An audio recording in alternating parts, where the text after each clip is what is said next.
अस्सलामुअलैकुम। Lecture 7 corporate reporting start हुआ चाहता है। मौजूद ख़वातीन व हज़रात तवज्जो फरमाएं। आपको होमवर्क में क्वेश्चन नंबर 3 दिया गया था, आपने होपफुली इसको किया भी होगा। ठीक है जी। तो यहाँ पे हमने ये लिख लिया था हमने कि परचेज ऑप्शन को हमेशा लीज टर्म के एंड पे प्लॉट करेंगे।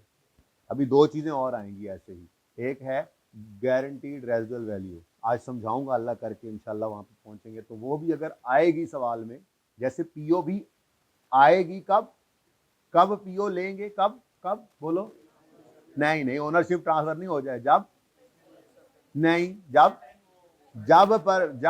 लेसी से पूछने पर वो कहे रीजनेबली सर्टन है कि मैं एक्सरसाइज करूंगा, तो पीओ तब आएगी। ऐसे ही जीआरवी भी आएगी किसी रूल के मुताबिक, तो जब आएगी तो वो भी लीज टर्म के एंड पे प्लॉट होगी। इसी तरह से टर्मिनेशन पेनल्टी जब आएगी, वो भी कब आएगी, वो भी स्टार्ट में पूछेंगे। अच्छा, ओनरशिप, ये लीज टर्म, ये टर्मिनेशन पेनल्टी हो गई या पीओ हो गई, इसके अंदर हम लेसी से पूछते हैं, हाँ भाई क्या मूड है, रीजनेबल सर्टन है, एक्सरसाइज करोगे ऑप्शन, ठीक है ले लेंगे। रीजनेबल सर्टन है, टर्मिनेट करोगे तो फिर टर्मिनेशन पेनल्टी ले लेंगे। लेकिन जीआरवी का रूल जरा डिफरेंट है, तो आज पढ़ाता हूं। ठीक है, 12 ये तीन चीजें हैं, पीओ, जीआरवी और टर्मिनेशन पेनल्टी। ये अगर सवाल में आएंगी तो फिर लीज टर्म के एंड पे प्लॉट होंगी। ठीक है, फिलहाल हमने पढ़ा एक था, चलिए खैर। अच्छा जी, उसके बाद अब इस सवाल को फटे फटे कर लेते हैं। मैंने इसका मॉडर्न स्केड्यूल तो नहीं बनवाया था, चलो फिर फटाफट दोबारा बनाइए, फिर आज सारा कुछ इसका कर लेते हैं। इसकी जर्नल एंट्रीज रिक्वायर्ड नहीं है, पर मैं करके मिटा दूंगा। ठीक है, इससे जरा हमारा काम पक्का हो रहा है। ठीक है, होपफुली कल हम लेसर की अकाउंटिंग स्टार्ट कर पाएंगे। लेसी में कुछ बचना नहीं है इंशाल्लाह आज। ठीक है, तकरीबन सारी चीजें हो जानी है। नहीं जी, शुरू करते हैं काम। सबसे पहले वो सवाल तो जरा दोबारा देख लें। ओनरशिप विल ट्रांसफर है, तो फिर डेप्रिसिएशन के लिए क्या यूज करना है, ये एंड पे देखना है जाके। ये पहले देखोगे ना, तो कल एक बच्चा परेशान हो रहा था, यहाँ से किसी ने पूछा था कि हाँ कि जी अगर आपने 10 साल लाइफ ली है, 10 साल ली है, तो फिर स्केड्यूल क्यों 4 साल का बना है। तो भाई लीज तो 4 साल की है ना। ठीक है, इसलिए इसको एंड पे देखा करेंगे, ये परेशानी ना हो। ठीक है, पहले हम क्या कर लेते हैं, अपना मॉडर्न स्केड्यूल बनाते हैं। उसके लिए वर्किंग वन में क्या लेना होता है, लीज पेमेंट। लीज पेमेंट का फॉर्मूला भूल गया मैं, down payment plus rental plus, जरा अगर साथ साथ हो जाओ ना, अगर बच्चे आगे आ जाए तो अच्छा है। ठीक है, जरा साथ हो जाओ, हैं आ जाओ, एक बच्चा आगे आ जाओ, इकट्ठे नहीं बैठना आज तुम दोनों ने। अच्छा, दूसरा भी आगे आ जाओ, इधर आ जाओ, दूसरी रो में, तुम चौथी रो में आ जाओ, तीसरी रो में भी एक बच्चा बैठा लें, 5 तो बैठ ही जाया करें, हैं। ठीक है, 5 बैठ जाएगा। वो बिल्कुल आगे ही आ गए उल्टा। अच्छा चलो, सुने लीज पेमेंट का फॉर्मूला बता दो मुझे। Down payment plus rental plus purchase option की प्राइस। लेकिन परचेज ऑप्शन की प्राइस कब प्लस करनी है, कब लेनी है, जब रीजनेबली सर्टन हो कि लेसी उसे एक्सरसाइज करेगा और वो पे करके लेसी अपने नाम पे एसेट कर लेगा, अपने पास रख लेगा। ठीक है, तो लीज पेमेंट का फॉर्मूला सबसे पहले हमने पूरा करना है। तो उसके लिए क्या चाहिए हमें, रेंटल 5.8, 4 साल की लीज, 5.8 के किराए annually in advance. Year and भी 30 जून वाला है, बदतमीज, चलेगा कोई बात नहीं। फिर रेट है मुश्किल सा, उसके बाद परचेज ऑप्शन है एंड पर कि 2 मिलियन देकर एसेट ले लेगा, और फेयर वैल्यू जितनी भी है रीजनेबल सर्टन है कि वो एक्सरसाइज करेगा, तो इसलिए परचेज ऑप्शन ने भी आना था। ठीक है, तो वर्किंग नंबर 1, वर्किंग 1 जी, लीज पेमेंट में डाउन पेमेंट है कोई, डाउन पेमेंट है कोई। अच्छा, अगर नहीं है तो लिखते भी नहीं है, लेकिन फॉर्मूला जहन में रिवाइज जरूर करना है। Down payment plus rentals plus, तो डाउन पेमेंट कोई नहीं है, रेंटल्स हैं 5.8 के 4 किराए प्लस परचेज ऑप्शन की प्राइस कितनी है जी, 2। ठीक है, प्लस 2, आंसर क्या आया, 25.2 रुपीज इन मिलियन हम ये सवाल कर रहे हैं। ठीक है, तो मिलियन में सवाल हो तो 2 डेसिमल के बाद 2 डिजिट जो है वो 2 डेसिमल के बाद 2 डिजिट ले लिया करो। ठीक है, ओके। उसके बाद अब इसकी प्रेजेंट वैल्यू निकालनी है। तो बेहतर क्या होता है, आप टाइम लाइन की बजाय क्या कर लिया करें, शेड्यूल बना लिया करें, वर्किंग टू कर लिया करें। तो वर्किंग टू में आपको डेट का कॉलम बना लेना चाहिए, फिर इंस्टॉलमेंट्स का कॉलम बना लेना चाहिए, प्रिंसिपल और इंटरेस्ट तो बाद में करेंगे, लेकिन चलो मैं ज़रा पूरा कर लेता हूँ। प्रिंसिपल, इंटरेस्ट और बैलेंस, ठीक है जी। अब लीज किस दिन कमेंस हो रही है, स्टार्ट हो रही है? कमेंसमेंट डेट, ये एक डेफिनेशन है, ठीक है ना, पढ़ेंगे जब डेफिनेशन तो पढ़ेंगे, फिलहाल तो वैसे बता देता हूँ, पढ़ते हो तो सिर्फ बस पढ़ना ही रह जाएगा। कमेंसमेंट डेट वो डेट होती है जब एसेट लेसी को हवाले कर दिया जाता है, और इससे भी आसान बात करें तो ये वो दिन है जिस दिन से जर्नल एंट्रीज स्टार्ट होती है, ठीक है। इससे भी पहले एक डेट होती है इंसेप्शन। तो उस दिन खड़े होकर देखते हैं कि ये जो कॉन्ट्रैक्ट हम कर रहे हैं, दो लोग कर रहे हैं, जिनको हम एक सप्लायर ऑफ एसेट है, दूसरा बायर ऑफ एसेट है या यूज करने वाला है, तो इनको लेसी लेसर कहें या ना कहें? क्या मतलब एग्रीमेंट जो हो रहा है वो लीज है भी कि नहीं, ये डिसाइड करते हैं स्टार्ट पे खड़े होकर, कमेंसमेंट से भी पहले। तो वो पढ़ेंगे एंड पे जाके, वो भी आईकैप पूछता है, ठीक है ना, कि लीज है, ये एग्रीमेंट लीज है भी के नहीं, ये हमने डिसाइड करना होता है इंसेप्शन पे खड़े होकर। इंसेप्शन क्या होती है वो देखेंगे। कमेंसमेंट की बात अभी फिलहाल चल रही। कमेंसमेंट डेट वो डेट जिस दिन एसेट हवाले कर दिया था लेसी के, या जिस दिन से जर्नल एंट्रीज स्टार्ट हो जाती हैं, मतलब लीज है ये डिसाइड हो चुका होता है, उससे अगली बात ही चल रही है, ठीक है। ओके, तो यकम जुलाई 2010, पहली लाइन खाली, एडवांस का किराया हुआ तो यकम जुलाई 10 से शुरू कर देंगे, एरियर का हुआ तो 30 जून 11 से, ऐसे ही है। तो किराया एडवांस में, एरियर में, तो पहला किराया फिर यकम जुलाई 10 पर 5.8, दूसरा किराया फिर यकम जुलाई 11 पर 5.8, तीसरा किराया यकम जुलाई 12 पर 5.8, चौथा किराया यकम जुलाई 13 पर 5.8, ठीक है। और 4 किराए तो पूरे हो गए, कुछ और तो नहीं है ना। परचेज ऑप्शन की प्राइस, ठीक है जी, परचेज ऑप्शन की प्राइस तो लीज टर्म के एंड पे प्लॉट होनी है। अब 4 साल की लीज है तो चौथे साल का एंड क्या बन रहा है, यकम जुलाई 10 से 30 जून 11 12 13 14। अब मैंने टाइम लाइन कल बनाई थी, आज नहीं बना रहा, मेरा दिल भी नहीं है कि आप इधर देखें, पता होना चाहिए, ठीक है। तो 30 जून 2014 पर आपका आ जाएगा 2, कोई मसला? अच्छा, अगर मैं तो कहता हूँ साथ ही हो जाए, कोई बात नहीं, थोड़ा सा बिठा लें, खैर है, कोई नहीं, रवादारी का सबूत पेश करें।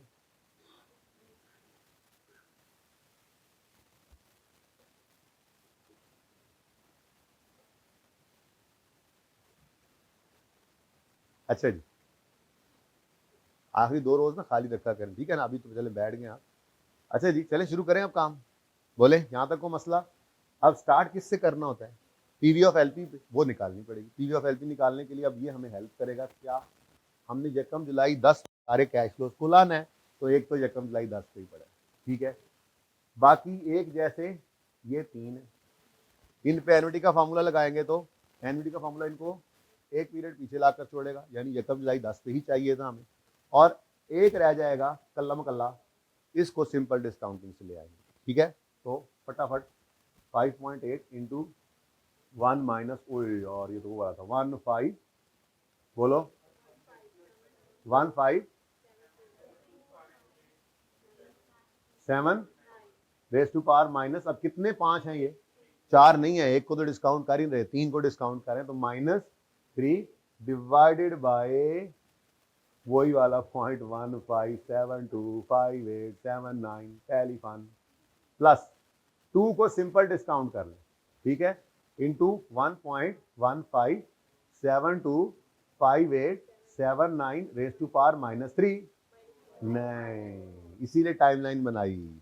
ये कहाँ पे लाना है आपने, यकम जुलाई 10 पे। तो आप देखो कितने साल वापस आएगा, 30 जून 14 से यकम जुलाई 13, यकम जुलाई 12, यकम जुलाई 11 और यकम जुलाई 10, 4 साल पीछे लाना है इसको। तो -4, आंसर 20 मिलियन। ठीक है जी, तो 20 मिलियन आपकी पीवी ऑफ एलपीआर। 5 पॉइंट, हाँ करना है, गुंजाइश बना लूँ जरा। तो 5.8 पहले वाले तुम कहाँ चले गए थे, और 5.8 अगले थे। ठीक है जी, सही है जी, जज़ाकल्लाह बेटा। अब starting point is 20.0। Interest rate मुश्किल वाला लगा के आंसर बताओ। क्यों? अच्छा, नजर आ रहा है वक्त ही नहीं गुजरा। इंटरेस्ट का ताल्लुक वक्त गुजरने के साथ नहीं नजर आ रहा है, यहां से तंग हो रहे हो।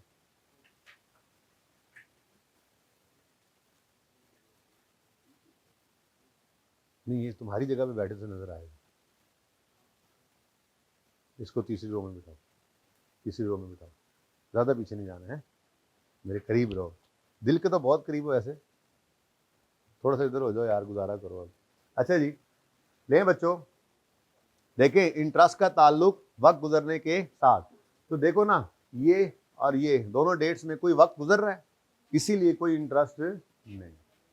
तो सारे का सारा क्या है, प्रिंसिपल। तो ये कितना बच गया, अब लगाओ इंटरेस्ट रेट, 2 डेसिमल तक चलाओ, मिलियन में सवाल है। 2.23 लेना भी लानी होनी है ना बात से। 2.23 जी, 10.1.67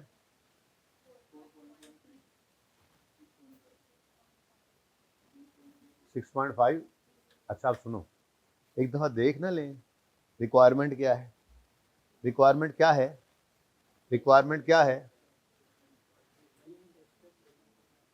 रेलेवेंट एक्सट्रैक्ट्स बनाने हैं 12 के, अलोंग विद कंपैरेटिव्स का मतलब 11 और 12।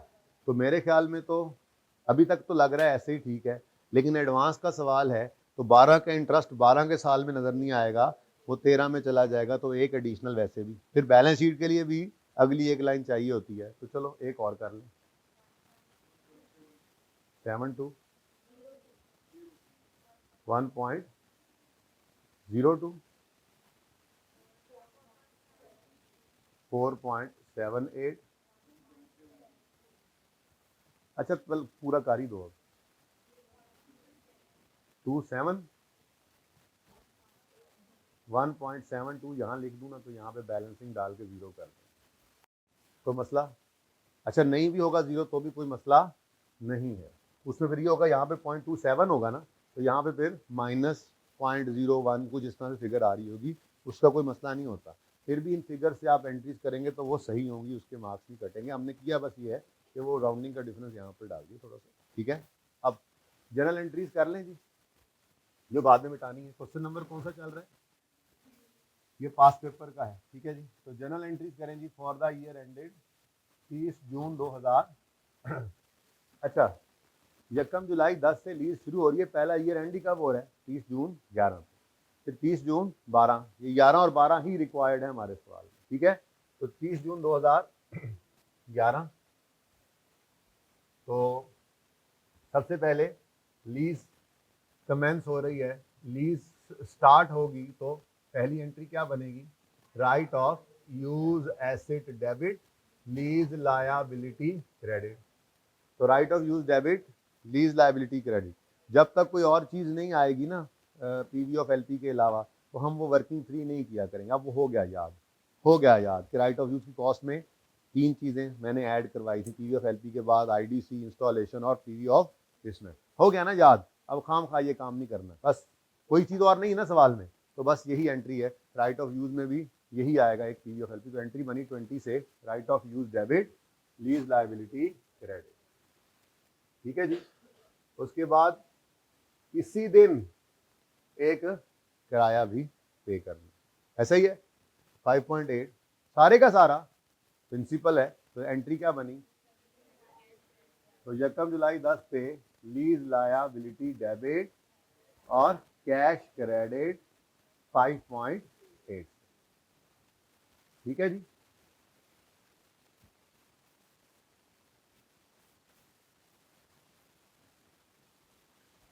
ठीक है, अब क्या होगा जी, अब देखें ईयर एंड आ गया। अब ईयर एंड पे दो काम होने हैं, एक डेप्रिसिएट करना है हमने राइट ऑफ यूज को, दूसरा लीज लायबिलिटी का इंटरेस्ट रिकॉर्ड करना है, यही होता है। अब मसला क्या है, डेप्रिसिएशन तो आसानी से निकल आएगी, ठीक है, डेप्रिसिएशन का तो मसला नहीं है, ठीक है, वो एंड पे निकाल लेते हैं। इंटरेस्ट फिंगर थंब अप्रोच से निकलता है, तो यकम जुलाई 10 से यकम जुलाई 11 ये बन रहा है, ऐसा ही है। असल में तो यकम जुलाई 10 से 30 जून 11 तक एक साल बनता था, उस एक साल का इंटरेस्ट 30 जून 11 की बजाय उससे अगले दिन यकम जुलाई 11 पे पे हुआ। इसीलिए मैंने एडवांस के सवाल में ना 2 सवाल दिसंबर वाले करवाए थे। यहाँ पे तो जब ईयर नहीं ना बदलता तो वो समझाना जरा मुश्किल हो जाता, लेकिन अब आसान है, आपको पता है कि यकम जुलाई 10 से 30 जून 11 तक का इंटरेस्ट 2.23 बनता था ना, वो 30 जून 11 की बजाय यकम जुलाई 11 की सुबह पे हुआ। क्योंकि ये 12 वाले साल का इंटरेस्ट हो ही नहीं सकता, ये 11 वाले साल का इंटरेस्ट है। 12 वाले साल का इंटरेस्ट तो 12 के आखिरी दिन पे नजर आ सकता था। एडवांस में तो टैक्स इंटरेस्ट एडवांस में तो कभी भी पे नहीं होता, तो हमेशा एरियर में होता है। तो फिर एडवांस वाले सवालों में आपके साल का इंटरेस्ट, अगर सालाना रेंटल है तो आपके साल का इंटरेस्ट अगले साल के पहले दिन पूरा इंटरेस्ट उधर पड़ा होगा, और अगर सेमी एनुअल होगा तो पहले 6 महीने का इंटरेस्ट 7वें महीने के पहले दिन हमारे साल में ही पे हो जाएगा। सेमी एनुअल भी सवाल अभी आ जाता है कोई ना कोई, ठीक है। और फिर आखिरी 6 महीनों का इंटरेस्ट होगा वो पेएबल होगा, क्योंकि वो 12वें महीने के आखिरी दिन पे नहीं होगा, बल्कि अगले साल के पहले दिन होगा। क्वार्टरली अगर आप रेंटल्स दे रहे हैं तो हर क्वार्टर का इंटरेस्ट अगले क्वार्टर के पहले दिन पे होता जाएगा। तो पहले क्वार्टर का जनवरी फरवरी मार्च, लेट से दिसंबर वाला साल करें तो जनवरी फरवरी मार्च का रेंट जो है उसमें इंटरेस्ट भी वो यकम अप्रैल को पे हो जाएगा, अप्रैल मई जून का यकम जुलाई को, जून जुलाई अगस्त का यकम सितंबर को। लेकिन सितंबर अक्टूबर नवंबर सॉरी दिसंबर का ये 3 महीनों का ये पेएबल, ऐसे ही मंथली में 1 महीने का। तो ये खुद ध्यान से देख लेना, फिलहाल तो सालाना वाला सवाल है, ठीक है। तो पूरे साल का इंटरेस्ट यकम जुलाई 10 से 30 जून 11 ये पूरा साल बनता है ना, पूरे साल का इंटरेस्ट 30 जून 11 की बजाय उससे अगले दिन यकम जुलाई 11 पर नजर आ रहा है। ये 2.23 के इंटरेस्ट की 30 जून के ऊपर खड़े होकर एंट्री करना लाजमी है। तो 30 जून 2011 पर हम एंट्री पास करेंगे, interest expense debit, interest payable credit, ठीक है जी। 30 जून 2011 interest expense debit, interest payable credit 2 point,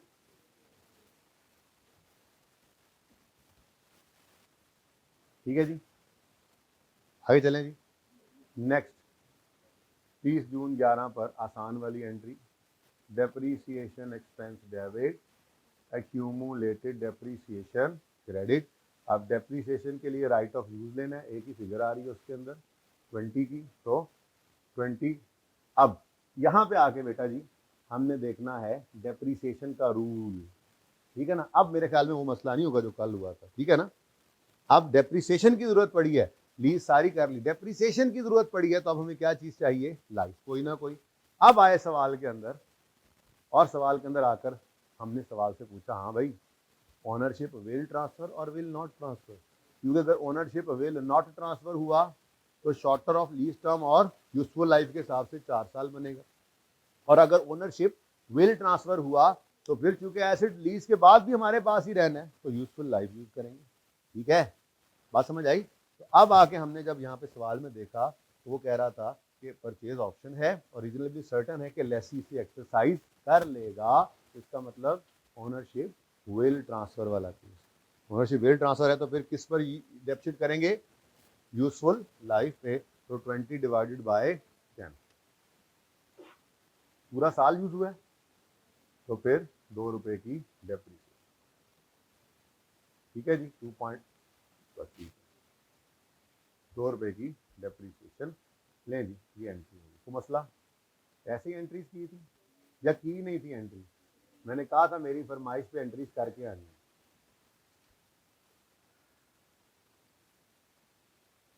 ठीक है। नेक्स्ट ईयर में पहली एंट्री होगी, पहली एंट्री कोई नहीं,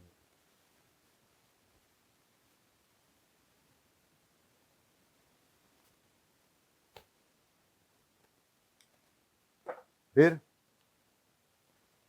यकम जुलाई 11 ये किराया पे हो रहा है, ठीक है।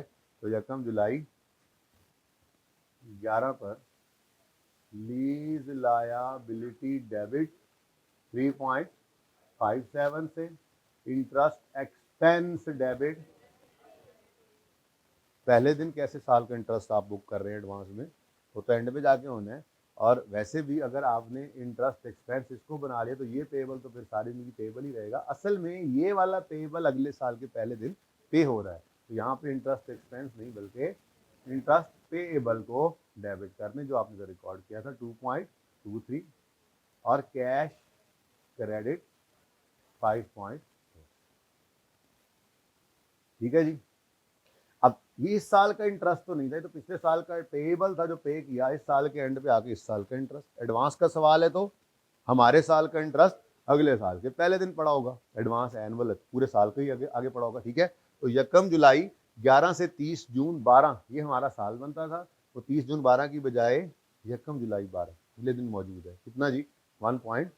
तो देखो ना 30 जून 12 पे तो ये पेएबल ही हुआ ना, ये तो यकम जुलाई 12 अगले दिन पे हो रहा है।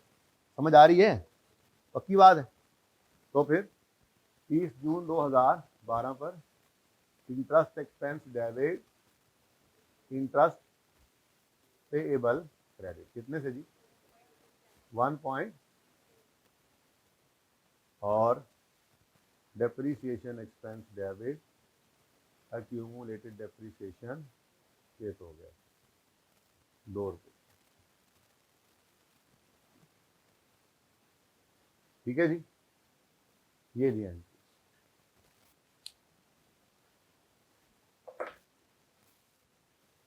कोई मसला? चलें आगे। अच्छा अब रिक्वायरमेंट पे आते हैं, लेकिन रिक्वायरमेंट क्योंकि एक्सट्रैक्ट की थी तो आप इधर से नकलें ना मारें, इसलिए ये मैं मिटाने लगा। मिटा दूं?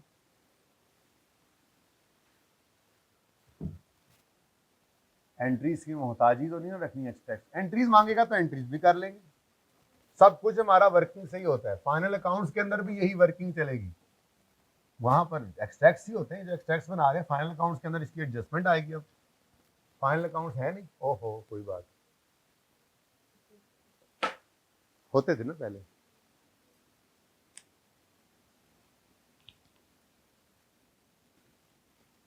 ये शुरू में भी सीटें खाली पड़ी होती हैं, इधर भी आया करें, कोई बात नहीं। ये दूसरी तीसरी रो चौथी रो खुले खुले होके बैठे होते हैं बच्चे, पीछे रश लगाया होता है आप लोगों। अच्छा जी, रेलेवेंट एक्सट्रैक्ट्स बनाए स्टेटमेंट ऑफ फाइनेंशियल पोजीशन के, बस वो ठीक है। लेकिन मेरे दिल में आ रहा है कि हम पीएनएल के मेरी तरफ से फरमाइशी पर्चे में ऐसा नहीं करना, लेकिन क्योंकि अभी सीखने का ज़माना चल रहा है, पता नहीं कब खत्म होगा, रोज़ ही कहता है सीखने का ज़माना चल रहा है, मौत तक सीखना है हमने, ठीक है। हाँ, जब आप ये कहते हैं ना बस सीख लिया मैंने, लर्निंग का प्रोसेस खत्म हो गया तो बस फिर ठीक है, फिर नीचे जाता है बंदा। तो पीएनएल के एक्सट्रैक्ट फरमाइशी प्रोग्राम है, और कौन कौन से साल्स के 11 और 12, बल्कि मैं यूं लिख दूं तो ज़्यादा बेहतर रहेगा, 30 जून 2012 और 30 जून 2011। ऊपर रुपीज इन मिलियन में लिखना भूल गया हूँ, ठीक है।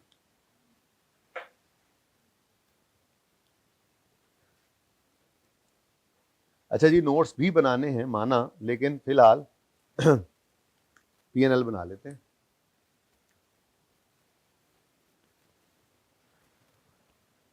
फॉर द ईयर एंडेड बनता है ये, ठीक है। अब पीएनएल के अंदर क्या आना है, लेसी का सवाल है, ये रिवाइज करना है हर बार, चाहे रट्टा लग जाए पक्का, फिर भी ये रिवाइज करना है जब भी सवाल करना है।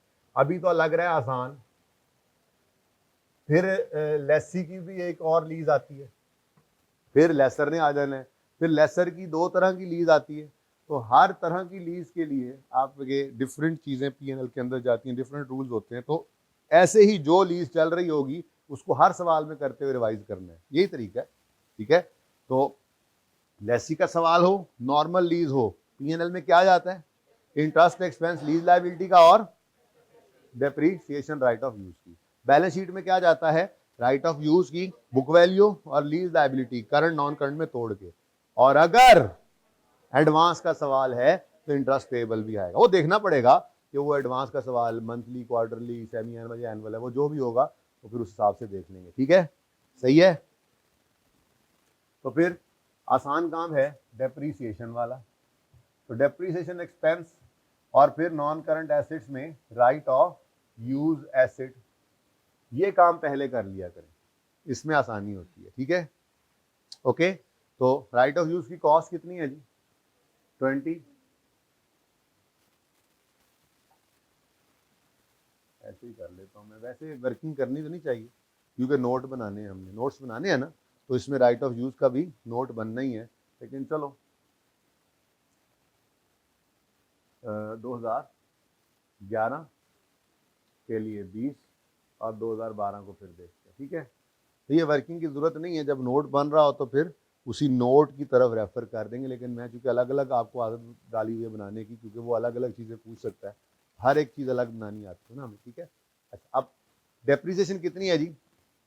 पता नहीं, निकालनी पड़ेगी। डेप्रिसिएशन निकाली आपने तो 20 डिवाइडेड बाय, अच्छा तो 2 रुपये की डेप्रिसिएशन आई। Depreciation expense debit, accumulated depreciation credit, यहाँ पे शो कर दिया आपने जी। कितना आ गया? 18। इतना दूर रखे इसमें, आगे फिर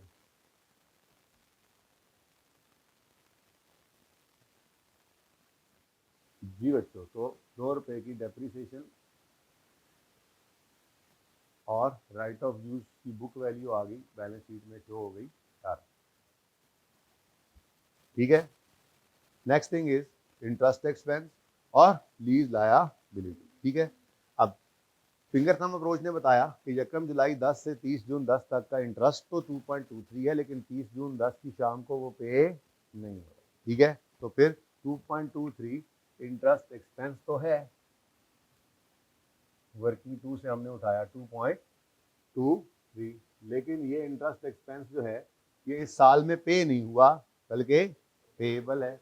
तो फिर नॉन करंट लायबिलिटीज, और इसमें क्या आएगा? लीज लायबिलिटी आती है ना, और फिर करंट लायबिलिटीज में इसका करंट पोर्शन आता है। ये तो हम करेंगे ही अभी एंड पर, लेकिन एक एडिशनल चीज क्या आ गई? इंटरेस्ट पेएबल जी। कितना? तो ये हमेशा एडवांस के सवालों में बराबर होगा, है ना? हमेशा एडवांस के सवालों में हमेशा ये दोनों बराबर हुआ करेंगे, ऐसे ही है ना? है ना? लिख तो लूं पहले, हाँ जी, मैं कह रहा हूं ये एडवांस के सवालों में ये दोनों बराबर हुआ करेंगे, है ना? एनुअल, अगर सवाल एनुअल वाला है फिर तो बराबर हैं एडवांस एनुअल, लेकिन अगर एडवांस सेमी एनुअल हुआ तो यहाँ पे पूरे साल का इंटरेस्ट होगा, यहाँ पे सिर्फ आखिरी 6 महीने का पेएबल। एडवांस का सवाल हो लेकिन क्वार्टरली रेंटल्स हो, यहाँ पूरे साल का इंटरेस्ट होगा, ये फॉर द ईयर है, और यहाँ पे आखिरी क्वार्टर का पेएबल। एडवांस रेंटल्स होंगे मंथली, यहाँ पूरे 12 महीने का, पूरे 12 मंथ्स का, पूरे साल का इंटरेस्ट होगा, लेकिन यहाँ सिर्फ आखिरी महीने का पेएबल। ये ध्यान रखना सवालों में, अन्य वाले शुरू हो जाना। एडवांस का सवाल है, एक्सपेंस है, वही पेएबल है। एनुअल वाले सवाल में सेम है। ठीक है, उसके बाद जी लीज लायबिलिटी के लिए अपने साल की आखिरी पेमेंट के नीचे हमारा साल 30 जून 2011 है, तो 30 जून 2011 वाले साल में ये 30 जून 11 पड़ा है ना, ये यकम जुलाई 11 ना 30 जून 11 के बाद आता है। यस, यकम जुलाई 11 ना 30 जून 11 के बाद आता है, तो ये अगले साल की पेमेंट है। हमारे साल की पेमेंट बस यही है, यानी कि 11 वाले साल में बस पहले ही दिन जो पेमेंट होनी थी वो हो चुकी। अब बैलेंस शीट बना रहे हैं तो कौन से वाला कॉलम देखेंगे? बोलो, इंस्टॉलमेंट वाला, प्रिंसिपल वाला कॉलम, लीज लायबिलिटी ये पड़ी है। तो लाइन से ऊपर पेड, नीचे पेएबल। 30 जून यहाँ पे लिखना है तो लिख लो, 30 जून 11 पे खड़े होकर 30 जून 12 तक ये क्या है? करंट है, और फिर ये नॉन करंट। ठीक है, तो 3 पॉइंट, तो सवाल फिर वैसे ही चल पड़े आप। 3.57 ये वर्किंग नंबर 2 से आया, और नॉन करंट 10 पॉइंट किधर को जा, ठीक है जी, 2.23, ठीक है जी, वर्किंग 2। चलें आगे।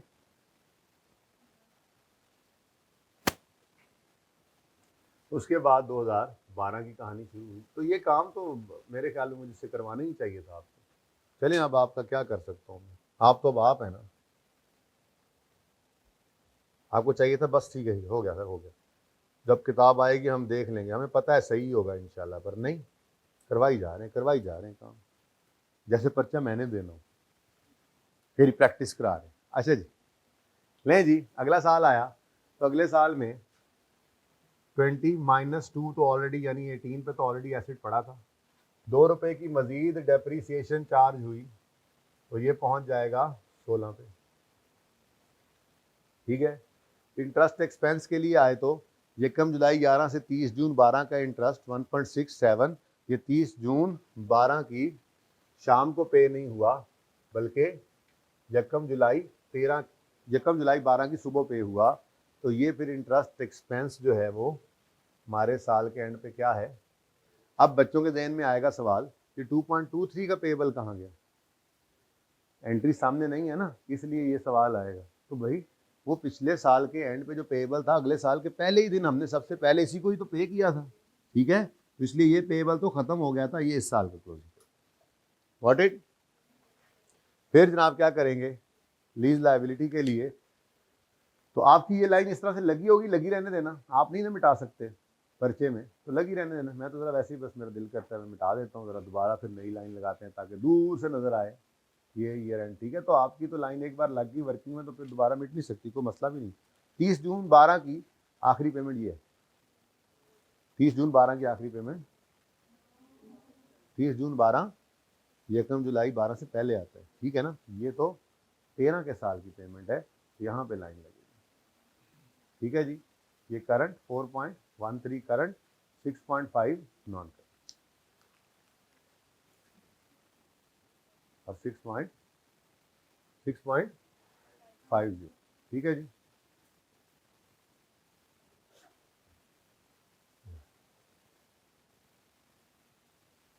उसने सिर्फ बैलेंस शीट मांगी है, इनकम स्टेटमेंट मैंने वैसे ही बना दी, ये रिक्वायर्ड नहीं थी ऊपर वाली, ठीक है। उसके बाद फरमा रहे हैं जी एग्जामिनर साहब, अच्छा वैसे नहीं करना, ये पूरा लिखना है आपने ऊपर, सॉरी मैं तो भूल गया, लिखा होगा आपने MTL प्रॉफिट और loss account extract for the year ended, ऐसे पूरा लिखना है। फिर MTL statement of financial position extract as on, ये सारा कुछ लिखना है क्योंकि ये रिक्वायरमेंट थी, ओके। तो नहीं लिखा तो लिख ले जल्दी से, टॉप पर ही हर एक के लिखना है ना, हर स्टेटमेंट के टॉप पे लिखना है भाई, ऐसे लिखना है, नहीं एक बार ऐसे लिखना था आपने, MTL PNL पूरा पूरा extract for the year ended, ऐसे ही इधर लिखना था MTL statement of financial position as on, फिर आगे, ठीक है। ऐसे ही तीसरा लिखेंगे आप MTL notes to the financial statement for the year ended, और उसके बाद नोट्स शुरू होंगे। मैं तो सिर्फ नोट्स की हेडिंग दे दूंगा, आप नहीं ऐसे काम करना, ठीक है। लिखे शाबाश, MTL नोट्स टू द, मेरी जगह ज़रा तंग है ना, 2 नोट्स बनाने, MTL notes to the financial statement for the year ended 30 June 12, बस 12 लिखें और कंपैरेटिव में 11 आ ही जाएगा, ठीक है जी। मैं डायरेक्ट लिख रहा हूं यहां पर notes to the financial statements और फॉर द ईयर एंडेड भी ब्रैकेट में ही लिख रहा हूं, माजरत 30 जून 2012, ठीक है। 30 जून 12 साथ में 11 कंपैरेटिव में आ जाएगा, ठीक है। तो पहला नोट कौन सा बनाया करते हैं हम जी, राइट ऑफ यूज का, gross carrying amount, opening balance, फिर कोई एडिशन है तो वो लिखते हैं, और फिर क्लोजिंग बैलेंस। नहीं है, नहीं सिलेबस में आप एडिशन आ सकती, उसके बाद एक्यूमुलेटेड डेप्रीसिएशन, एस्टीमेट चेंज भी नहीं है आपके पास, आखिरी साल की एंट्रीज भी नहीं है आपके सिलेबस, मतलब आखिरी साल जब लीज खत्म होगी और लेसी को एसेट मिलना है नहीं मिलना, बहरहाल छोड़े ये वाली, छोड़े इस बात जो है सामने आता रहेगा आप। Opening depreciation expense for the year और क्लोजिंग, और दोनों क्लोजिंग्स को नेट करोगे तो आ जाएगी फटाफट। ये वाला नोट मेरे ख्याल में पहले बना रहे थे, तो 30 जून 2000 और 30 जून 2012।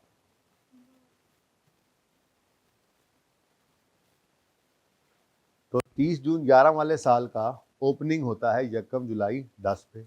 यकम जुलाई 10 पे ओपनिंग बैलेंस कोई नहीं है क्योंकि पहला साल था लीज का, ये यकम जुलाई 10 पे शुरू हो रही है लीज, तो ओपनिंग कोई नहीं था, एडिशन आ गया 20 का, तो क्लोजिंग क्या बन गया 20। ठीक है, उसके बाद फिर ओपनिंग कोई नहीं, 2 रुपये की डेप्रीसिएशन और क्लोजिंग 2, 20 माइनस 2। तो ये मैं कह रहा था कि वर्किंग शो करने की ज़रूरत नहीं है, नोट को ही रेफर कर सकते थे हम। ठीक है, तो उसके बाद ये क्लोजिंग बन गया अगले साल का ओपनिंग, कोई एडिशन नहीं है, क्लोजिंग 20 ही रहा। ओपनिंग बना लो डेप्रीसिएशन को, 2 फिर आ गया, 4 हो गया। इतना आसान सवाल, कितने नंबर हैं इसके? 16 नंबर का सवाल है, हद नहीं होगी वैसे, मतलब 2012 में आया, आपका नहीं आया क्या ऐसे? चलो ठीक है भाई, ऐसा गुमान रख लो, फिर जैसा गुमान रखोगे वैसे ही फैसला होगा। पता नहीं क्यों हर वक्त दिल शिकस्ता ही रहते हैं, क्यों नहीं आपके अटेम्प्ट में ऐसा क्यों नहीं आ सकता, क्यों नहीं ऐसा हो सकता, क्यों खुद को इतना बदकिस्मत ही समझते हैं आप हमेशा। 16 दूसरा नोट कौन सा बनेगा? लीज में पहले लिखोगे इंग्लिश द कंपनी, इसीलिए मैं लफ्ज इंग्लिश नहीं लिख रहा है, नहीं वो ऊपर नोट्स में एक बार लिख दिया, बार बार नहीं लिखना। मतलब एक देखो 5 कंपोनेंट्स हैं 5 स्टेटमेंट्स के, अब इंटरेस्ट के लिए फिर एक बार पीएनएल के लिए नाम लिख लेते हैं, फिर डेप्रिसिएशन के लिए फिर पीएनएल के अंदर नाम लिख लेते हैं, ऐसा तो नहीं होता। पीएनएल एक बार बनाना है, जब ये हेडिंग देनी है उस पर एमटीएल लिखो, फिर बैलेंस शीट एमटीएल, फिर notes to the financial statement में 10 नोट्स बनाओ, 500 नोट्स बनाओ, नोट्स की हेडिंग एक ही रहनी है, ठीक है, तो एक हेडिंग एक कंपोनेंट है notes to the financial statement. ठीक है, तो the company has entered into a lease agreement as a lessee. Lease term is 4 years. Rentals are payable annually in advance. और इम्प्लिसिट रेट लिखना है तो लिख दो, रह नहीं दो इतना लंबा, ये नहीं कोई जरूरत नहीं। मैं तो इम्प्लिसिट रेट के बारे में कहता हूँ माफ है, कोई बात नहीं, बस ठीक है लिख लो तो खैर, नहीं भी लिखो तो 2-3 लाइनें लिखनी होती हैं बस। 2.2 क्या है जी हमारे पास? मैच्योरिटी एनालिसिस, कॉन्ट्रैक्चुअल बेटा, contractual undiscounted, contractual undiscounted cash flows, contractual undiscounted पूरा लिखना पर्चे में, यूडीसीएफ ये ना लिखना जी। तो 30 जून 2011 और 30 जून 2012 2 साल है ना हमारे, तो 30 जून 12 लिखेंगे, यहाँ पर लिख लें, और 30 जून 11। ठीक है, अब अगेन मोहताजी हमें लाइन की, तो 30 जून 2011 हमारा अगर ईयर एंड हो तो अपने साल की आखिरी पेमेंट के नीचे लाइन लगाएं, तो हमारे साल की आखिरी पेमेंट यही है, साल के पहले दिन जो हो गई थी। लेकिन अब चूंकि नोट बना रहे हैं, तो नोट बनाते हुए हमने किस कॉलम को देखना है, प्रिंसिपल को या इंटरेस्ट को? अच्छा इन दोनों को नहीं देखना, ओहो सॉरी, तो प्रिंसिपल ना इंटरेस्ट, नोट बनाते हुए अनडिस्काउंटेड कैश फ्लो, इसलिए नाम लिखा हो। अनडिस्काउंटेड कौन से हैं? प्रिंसिपल अमाउंट अनडिस्काउंटेड, ये तो डिस्काउंटेड फिगर है, डिस्काउंटेड फिगर तोड़कर डिस्काउंटेड, और ये डिस्काउंट अनडिस्काउंटेड क्या है फिर, तो इंस्टॉलमेंट, ठीक है। अब एक साल के अंदर अंदर 30 जून 2010 पे खड़े हैं ना, तो 30 जून 2011 तक, एक साल के अंदर अंदर 5.8, एक साल के बाद 2 साल के अंदर अंदर, 2 साल के बाद, ये सारे का सारा एक साल, बात समझे, ठीक है। असली से देखें, लेस देन 1 ईयर, ये 30 जून 11 पे खड़े हैं, तो एक साल के अंदर अंदर ये 5.8, फिर 30 जून 12 तक वाला ये 2 साल के अंदर अंदर, ठीक है, ये 13 तक का, ठीक है। और फिर 30 जून 14 तक ये सारा ही बनता है ना, ये यकम जुलाई 13 से 30 जून 14 तक एक साल है। इस एक साल में पहले दिन और ये आखिरी दिन। अब जरा देख ले इसको, ये किस दिन पे हुआ, यकम जुलाई 13, ये किस दिन पे हुआ, 30 जून 14, ये दोनों इसी साल के पहले दिन, साल के आखिरी दिन, तो पूरे साल में क्या पे हुआ फिर, सही है। तो 5.8,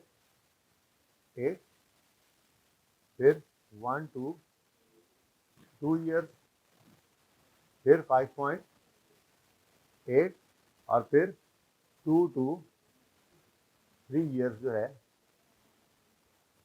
इसके अंदर दो चीज़ें होंगी, नंबर 1 5.8, नंबर 2 2, तो ये बन गया 7.8, टोटल क्या बन गया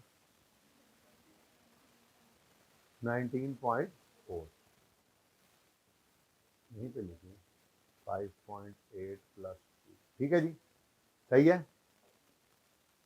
अब अगर एक साल आगे आ जाएंगे भाई, तो लाइन इधर लग जाएगी ये, तो फिर एक साल के अंदर अंदर और एक साल के बाद 2 साल के अंदर, ठीक है। तो 5.8 इधर आ जाएगा और 7.8 इधर आ जाएगा, एक बार का जी। टोटल क्या बन गया जी, ठीक है।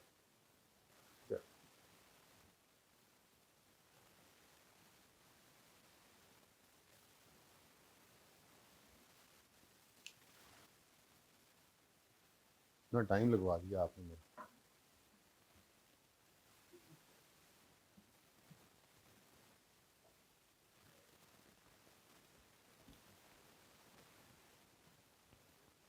जी क्या हुआ, हाँ जी ले आए हैं, क्या कह रहा है ये लड़का, 2014 का, तो 14 की एंट्रीज कैसे होंगी, मांगी हुई है सवाल में, तो फिर मैं क्यों बताऊं, आखिरी साल की एंट्रीज मैंने बोला सिलेबस भी नहीं है, फाइनल में जाके पढ़ना अपने उस्तादों से, नहीं सिलेबस में नहीं है लेकिन पेपर में आएंगी, ठीक है।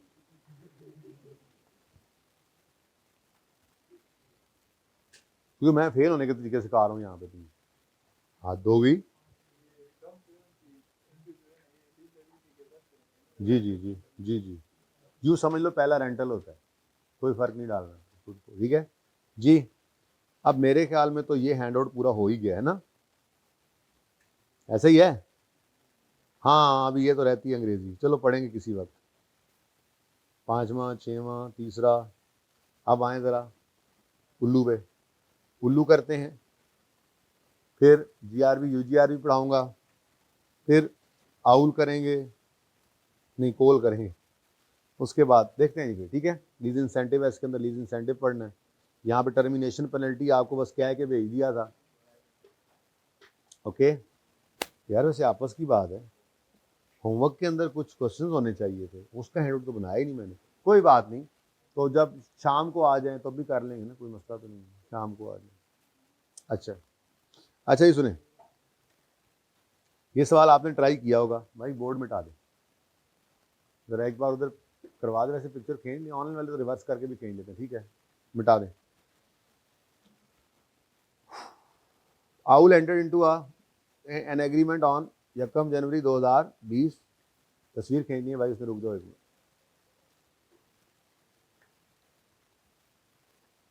On Jacob January 20, OL leased a machine from Speed Bank.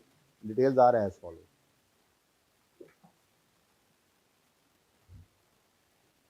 Lease period है 5 साल, एग्री हुआ हुआ। हाउएवर लीज के अंदर एक ऑप्शन है, और ये सवाल आपने पहले किया हुआ है इसलिए मैं ऐसे डायरेक्ट पढ़ रहा हूँ, वरना आप सवाल पहले किया करते हैं, ठीक है ना। सवाल करके आए ना आप लोग, किस किस ने अटेम्प्ट किया हुआ ये सवाल। ओके, क्विकली कराना है मुझे, ठीक है। अच्छा जी, लीज टर्म टर्मिनेट 5 साल की लीज टर्म है, लेकिन टर्मिनेशन का ऑप्शन है 3 साल पर, 3 साल के एंड पर। लेकिन जाहिर सी बात है टर्मिनेट करने पे पेनल्टी भी लेगा लेसर, ठीक है। क्या हुआ, की रोड़ा है। अच्छा, डाउन पेमेंट है 2 मिलियन की, यूजफुल लाइफ है 7 साल की, फर्स्ट इंस्टॉलमेंट 12 मिलियन की है 31 दिसंबर यानी एरियर में, ऐसा ही है। और सारी इसी तरह से सब्सिक्वेंटली पेएबल हैं 31 दिसंबर पे ही यानी एरियर में। उसके बाद इंटरेस्ट रेट 10% शुक्र है, सादा सा है। फेयर वैल्यू को लेसी के सवालों में क्या करते हैं हम, इग्नोर। पहली बात, जर्नल एंट्रीज करो अज्यूम करते हुए कि लेसी जो है वो एक्सरसाइज कर लेगा टर्मिनेशन ऑप्शन, ठीक है। यानी कि लीज होगी ही फिर कितने साल की, 3 साल, ठीक है। ये बनता है ना, अगर टर्मिनेट कर देना उसने, भाई बातें ना करो ना आपस में, अगर टर्मिनेट कर देना उसने ईयर एंड पर, तो फिर एडवांस का सवाल है एरियर का, हाँ, लेकिन 2 मिलियन की डाउन पेमेंट आ रही है सवाल में, ऐसा ही है। फिर रेंटल्स आ रहे हैं एरियर में 12 12 12, लेकिन एक पेनल्टी भी देनी पड़ेगी अगर इसको 3 पर ही रोकना है तो, और वो पेनल्टी है 4। तो ये भी कहाँ पे प्लॉट होनी है, लीज टर्म के एंड पे, ठीक है। तो फिर शुरू करते हैं काम। ए पार्ट क्या है, टर्मिनेट कर देगा, टर्मिनेट। क्वेश्चन नंबर 18, ये आउल लिमिटेड है, आउल लिमिटेड, ये कॉन्सेप्ट बिल्डिंग क्वेश्चंस के अंदर पढ़ा है, किताब में जवाब देखेंगे, इसलिए मैंने नंबर नहीं बदले सवालों के। अब गला पूरियां हो गई हैं, सवाल करके आए हो ना, इसलिए बोर हो रहे हो। अच्छा, ए क्या है जी, रीजनेबली सर्टन है कि lessee will exercise the termination option. तो सबसे पहले हम वर्किंग 1 करेंगे, जिसमें हम लीज पेमेंट्स निकालते हैं। तो लीज पेमेंट्स में डाउन पेमेंट है प्लस 12 रुपए के 3 किराए हैं, प्लस 4 मिलियन की पेनल्टी है। तो रुपीज इन मिलियन आंसर क्या आ गया, हाँ 40, ठीक है। ऊपर लिखा नहीं है मैंने रुपीज इन मिलियन को, मसला तो नहीं है भी, तो अब मैं क्या कर सकता हूँ, 42 मिलियन। उसके बाद present value of lease payments निकालने के लिए आपको अर्ज किया करता हूँ, अमोर्टाइजेशन स्केड्यूल पहले बना लिया, ठीक है। तो फिर वर्किंग नंबर 2 आ जाती है जी हमारी,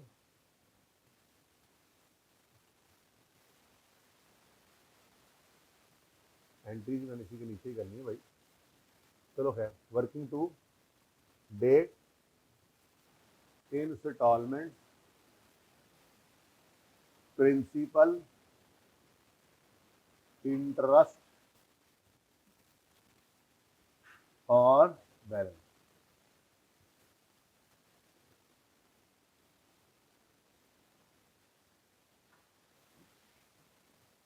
किस दिन लीज स्टार्ट हो रही है जी, यकम जनवरी 2020। पहली लाइन खाली छोड़ दी, एडवांस में कोई रेंट, हाँ डाउन पेमेंट है, ठीक है। उसके बाद किराए हैं एरियर में, तो 31 दिसंबर 2020 पर पहला किराया, फिर 31 दिसंबर 2021 पर दूसरा किराया, फिर 31 दिसंबर 2021 पर तीसरा किराया भी, तीसरा किराया भी, और तीसरे साल के एंड पे टर्मिनेट कर रहे हैं ना इस पार्ट में, और 4 मिलियन का, तो फिर 12 जमा 4 कितना बन गया, 16। इससे सिर्फ फायदा ये होता है कि आपको डेट का पता लग जाता है, किस कैश फ्लो को कैसे डिस्काउंट करना है। तो ये 2 तो अपनी जगह पर ही मौजूद रहेगा, लेकिन ये जो 12 है 1 2 3 तीन ही रखो, इनको 3 ही रखो, 16 16 16 क्यों लेना, 3 ही रखो, सिर्फ इनकी डेट ही देखनी थी ना। तो ये 12 2 और 3 3 12 है ना, ये तीनों को डिस्काउंट करना है, ऐसे ही है क्योंकि ये एरियर में है। तो 12 into 1 minus 1.1 raise to power -3 divided by 0.1, और इस 4 को अकेले को बुलाना है कितने साल पीछे, 1 2 3, कितने साल पीछे जी, 3 साल पीछे। तो 4 इंटू 1.1 रेज टू पावर -3 34.8, ठीक है जी। अब मांगा क्या, सिर्फ जनरल एंट्रीज मांगी हुई है, बोलो 35 कर दो, लेकिन सिर्फ जनरल एंट्रीज मांगी हुई है ना, जनरल एंट्रीज 35 कर दो यार, क्या लड़ाई, कोई मसला नहीं, अपना सवाल जी। 35। अब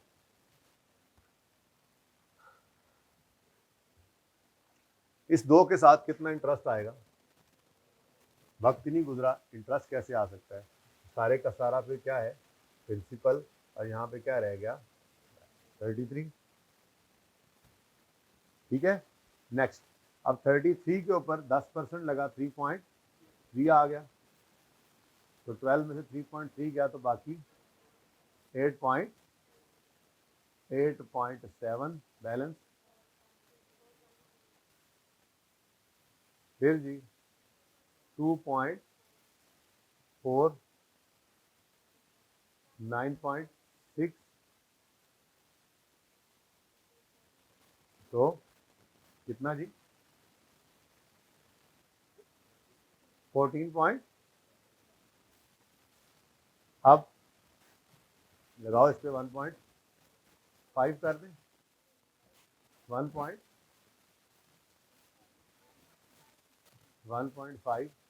इधर क्या बचा 14.5, और यहाँ पे क्या बच गया 0.2, अरे बचा रहे, और अगर आप 2 डेसिमल तक चलते तो ये 0 हो जाते। इन फिगर से एंट्रीज करें, कोई मसला नहीं, कोई गलती नहीं।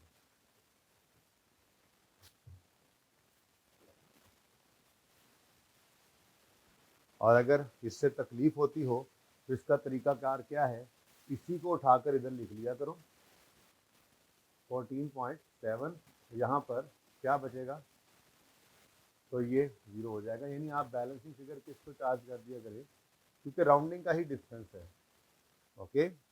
बाकी वो भी ठीक था, उससे कोई फर्क नहीं पड़ता, ओके। अच्छा, अब जी जनरल एंट्रीज कर लें, किस साल की जनरल एंट्रीज है, वो कह रहे पास जनरल एंट्रीज ऑन 1 जनवरी 20। आप ऐसा करें ना, पास करें general entries for the year ended, या यूँ कर लें, ठीक है, ज़रा पूरी एंट्रीज आ जाएंगे, यानी करें सिर्फ एक ही साल की बस, फॉर द ईयर एंड 31 दिसंबर 2020, ठीक है, ओके। तो for the year ended general entries हम कर रहे हैं जी, फॉर द ईयर एंडेड 31 दिसंबर 20,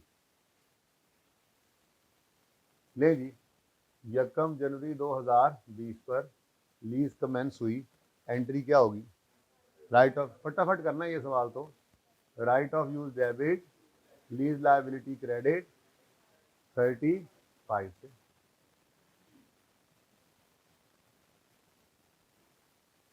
फिर इसी दिन डाउन पेमेंट हुई। अब लोग डाउन पेमेंट को अलग रख लेते हैं, तिलक एंट्री करते हैं, तो फिर हर सवाल में बदल नहीं सकते ना, हमने इसलिए एक तरतीब रखी हुई है, बस हम उसी पे ही चलते हैं, ठीक है ना। डाउन पेमेंट आए, एडवांस रेंटल आए, कुछ भी ना आए, हमारा फॉर्मूला लीज पेमेंट का पक्का हमारे जहन में, डाउन पेमेंट नहीं है तो 0 आ गया बस, ठीक है। सवाल की तरतीब वही है, हालांकि उसी दिन हम पैसे यहाँ पे पैसे डाल दिए, साथ ही निकाल लिए, कोई इंटरेस्ट भी नहीं है, पर फिर भी वैसे ही करते हैं, ठीक है, वैसे ही करना है आपको। तो 1 जनवरी 2020 पर lease liability debit cash credit 2 million से, ठीक है जी।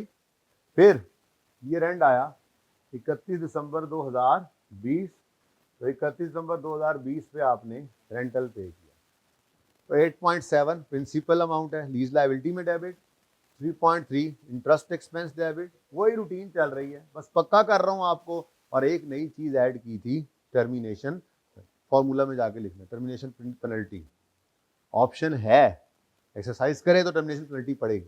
ऑप्शन ने नहीं आना, टर्मिनेशन ऑप्शन ने तो नहीं आना लीज पेमेंट के फॉर्मूला में, टर्मिनेशन पेनल्टी ने आना है। कब आना है? जब टर्मिनेट कर रहा होगा, ठीक है। रीजनेबल एश्योरेंस, रीजनेबल सर्टन होगा कि वो टर्मिनेट कर देगा। तो lease liability debit, interest expense debit और कैश क्रेडिट।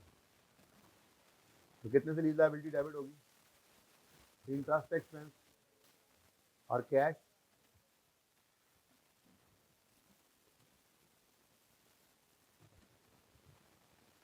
कोई रहा तो नहीं क्या जी? तो 31 दिसंबर 2020 पर depreciation expense debit, accumulated depreciation credit. अब एस है 30, हाँ राइट ऑफ यूज कितना है जी? 35। अब देखिए क्या ओनरशिप लीज टर्म के एंड पे लेसी को ट्रांसफर हो रही है? अब देखो दो चीजें आ गई ना, एक लीज टर्म हमने डिसाइड कर ली ना कि टर्मिनेट करेगा, तो लीज टर्म कितनी हो गई? 3 साल, ठीक है जी। और दूसरी चीज हमें क्या यहाँ पर नजर आ रही है, इस एसिड की यूजफुल लाइफ है 7 साल। अब पूरे सवाल में कहीं पर यह लिखा हुआ है कि लीज टर्म के एंड पे लेसी को एसेट मिल जाएगा? यहीं पर भी कह सकता था 3 साल के एंड पे टर्मिनेट कर सकता है, टर्मिनेट करने पर भी उसको परचेज ऑप्शन मिल सकता था, ओरिजिनल सर्टन हो सकता था कि वो एसेट रख ले। तो ये नहीं कहना कि टर्मिनेट कर रहा है तो ऐसा नहीं हो सकता। तो सवाल खामोश है, कहीं पे नहीं बताया हुआ कि एसेट लेसी को जा सकता है। तो खामोशी केस में क्या अज्यूम करते हैं? Ownership will not transfer. अगर ओनरशिप विल नॉट ट्रांसफर हो तो फिर शॉर्टर ऑफ लीज टर्म, और 3 या 7 में से शॉर्टर क्या है? तो डिवाइडेड बाय 3 जी। हाँ 11.6। अब पॉइंट में चल रहे हो तो कर लो ना, ठीक है, ओके। ले जी, टर्मिनेशन पेनल्टी ऐड कर लेंगे अगर रीजनेबली सर्टन हो के लेसी उसको एक्सरसाइज करेगा, ओके।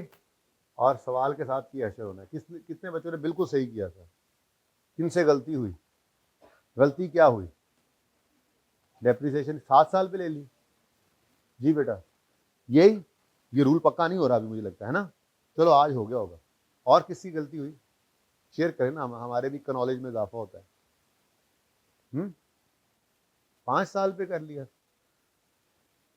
5, अच्छा 5, यानी टर्मिनेशन पेनल्टी के बावजूद भी ए पार्ट में भी, ओके कोई बात, अब नहीं करना जी। B working 1, lease payment, down payment plus 12 into 5 is equal to 60। ये क्या हुआ? ये क्या हुआ? टर्मिनेशन नहीं हुई। कितने बनावा? इतने बना लो। ले जी, असल में ना जब पार्ट बी में वो कह रहा है कि जी, वो कह रहा है जी मैंने नहीं करना टर्मिनेट, तो जबरदस्ती थोड़ा ही है, ऑप्शन है, ठीक है। तो 5 साल पे लीज को ले जाए, ठीक है। तो अब वही वाला काम है, बस टर्मिनेशन पेनल्टी। तो ये सिर्फ छोटी सी बात बस याद करानी थी आपको, लेकिन हम सवाल कर कर करके पक्का करते हैं चीज़ों को, ठीक है।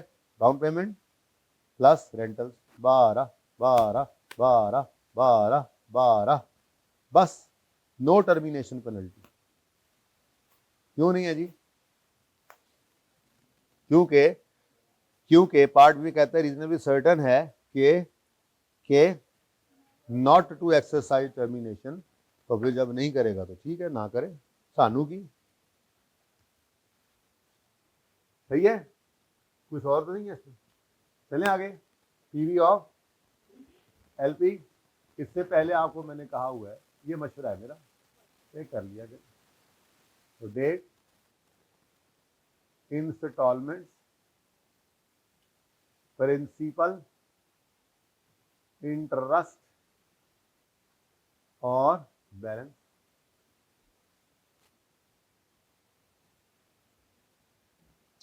तो यकम जनवरी 2020 पहली लाइन खाली छोड़कर डाउन पेमेंट करेंगे,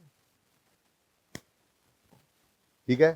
फिर 31 दिसंबर 20, 31 दिसंबर 21,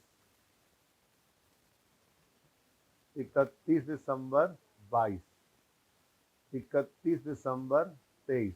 अच्छा, मैं ना इसको पूरा कर लेता हूँ, फिर डिस्काउंटिंग वगैरह सिर्फ उतनी ही कर लेंगे जितनी हमारी जनरल एंट्री एक पहले साल की, लेकिन ज़रा ये पूरा कर लेना ताकि टर्मिनेशन पेनल्टी आपको ऐड होती नज़र आ रही हो और ना ऐड होती नज़र आ रही हो। ट्रीटमेंट देखना है ना, सवाल तो यहीं से ही बनते हैं, फिर सवाल में आदमी टर्मिनेशन पेनल्टी जी कितना। और 31 दिसंबर 2024 पर कहानी खत्म, सही है। अब देखो सिर्फ 12 आ रहा है, यहाँ पे 12 जमा 4 नहीं करना, टर्मिनेट किया ही नहीं, सही है। फर्क समझ आ गया। अच्छा, स्टार्टिंग पॉइंट पहले पीवी ऑफ एलपी तो निकालें, 2 को छोड़ दें, 12 किराए हैं, 1 माइनस 1.1 रेज़ टू पावर 12, 12 का किराया 5 दफ़ा है, ओके 0.1, आंसर इज 47.5, ये 62। तो 47.5 से स्टार्ट किया,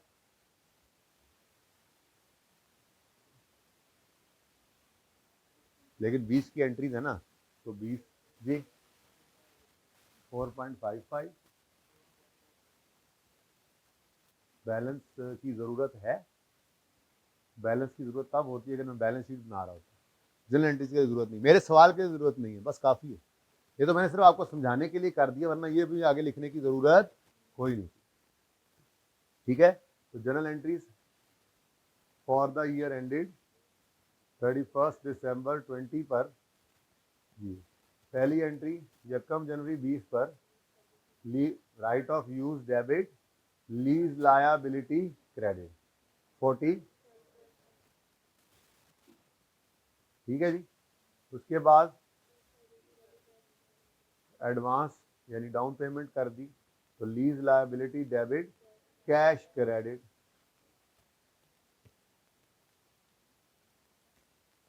फिर 31 दिसंबर 20 पर उम्मीद है टर्मिनेशन पेनल्टी आप तो नहीं भूलेगी।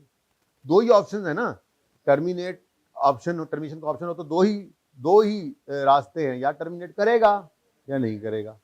टर्मिनेट करेगा या नहीं करेगा फैसला होगा उससे पूछने पर, और अगर पेनल्टी है तो टर्मिनेशन पर ऐड कर देंगे, नहीं करेगा तो नहीं ऐड करेंगे, सिंपल जी। Lease liability debit, interest expense debit, cash credit, कितने से जी 7 पॉइंट। ये डिफरेंट तो होना ही है चीज़ों ने, क्योंकि टाइम बदल रहा है, टाइम पीरियड बदल रहा है, पेनल्टी है एक में नहीं है, तो डिफरेंस है, दोनों में होना भी है। 7.45, 4.55 और 12। और डेप्रीसिएशन, यहाँ फिर गलती हुई होनी बच्चों से, depreciation expense debit, accumulated डेप्शन credit की एंट्री है भाई, टर्मिनेट नहीं कर रहा, ले आओ इधर, टर्मिनेट नहीं कर रहा, तो टर्मिनेट नहीं कर रहा तो फिर लीज टर्म जो है, इधर देखना जरा, लीज टर्म जो है ये फिर कहाँ चली जाएगी, बोला बेटा मैं शोखा हो गया कर रहे हैं, लीज टर्म कहाँ चली गई, 3 से 5 साल, ठीक है। तो 5 साल पे लीज टर्म गई है, लेकिन क्या सवाल के अंदर कहीं ये भी लिखा गया कि ओनरशिप विल ट्रांसफर हो जाएगी, ओनरशिप तो अभी भी उसने नहीं लिखा कि ट्रांसफर होनी है, क्या ख्याल है। तो इसका मतलब साइलेंस के केस में ओनरशिप विल नॉट ट्रांसफर, तो डेफिनेट करेंगे ओवर शॉर्टर, तो शॉर्टर क्या है 5 या 7, तो कॉस्ट बदली हुई है 47.5 डिवाइडेड बाय 5 पूरे साल की डेप्शन आ गई कितनी 9.5, ठीक है जी, सही है। चल ले जी, उल्लू भी गया भाई, कितनी देर की रिकॉर्डिंग हो गई है,